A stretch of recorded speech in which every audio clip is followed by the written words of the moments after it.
It's not very often that I get to talk about something positive that has happened in this country, but on Wednesday of this week, a judge revoked the bail of pharma bro Martin Shkreli after he had posted online that he was offering $5,000 to anyone who could get him a lock of Hillary Clinton's hair.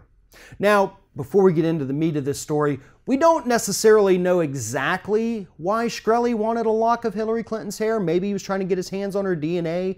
Maybe he was going to run her ancestry DNA results for her. We don't know, but it's pretty creepy and disgusting no matter which way you slice it. But here's the bottom line. A judge held a special hearing because of Martin Shkreli's post putting a bounty on Hillary Clinton's hair. And so lawyers for the prosecution argued that this proves that this man is a threat to the public and should not be out on bail before his sentencing hearing that's scheduled to take place this coming January 2018. Now, his defense tried to say that, look, other politicians like Donald Trump have said horrible things and they didn't have their bail revoked. And needless to say, that argument didn't work. So Martin Shkreli was immediately sent to jail, where he will sit until January when he faces sentencing for being convicted on 3 counts of fraud. The penalties total could equal 20 years in prison for Shkreli. I'll be surprised if he even gets up to 5, though. Martin Shkreli helped put the conversation of overpriced pharmaceuticals in the United States on the map. It put that issue in the forefront, and finally, the corporate media started paying attention to this, even though they get huge advertising dollars from people like Merck and Pfizer and all the other big pharmaceutical companies. But what Shkreli did in terms of jacking up the price of that AIDS medication is no different than what all of the other pharmaceutical companies do every single day in the United States. We pay those ridiculous markups.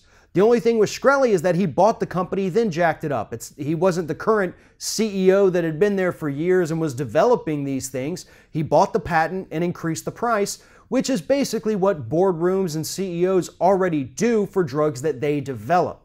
Now, again, that's not why Shkreli went to jail or why he was convicted, but it's why we all know who he is at this point. But let's be clear about this. Shkreli's actions in the pharmaceutical industry are no different than any of the other companies out there, and they deserve the same level of scrutiny that the media has given Martin Shkreli. We saw what can happen when the media starts to pay attention. We saw it with EpiPens, where the CEO of Mylan Pharmaceuticals had to lower the price after huge public backlash, after she had to testify before Congress and somehow explain why it costs $650 per injection to save somebody's life when they go into anaphylactic shock. Shkreli is no different. The CEO of Mylan, who happens to be, I believe, the daughter of Democratic Senator Joe Manchin, and the actions of every other pharmaceutical head in the United States are identical. So kudos to Martin Shkreli for putting this issue on the map, because had his greed and arrogance not been covered, we wouldn't be having a lot of the conversations about pharmaceuticals that we are having today. And so best of luck to you, Shkreli, in prison. Sorry you didn't get Hillary Clinton's hair for whatever perverted reason you wanted it, but I hope you enjoy your new home behind bars. Thanks for watching, and if you like what you see here on Ring of Fire, we encourage you to subscribe to our channel.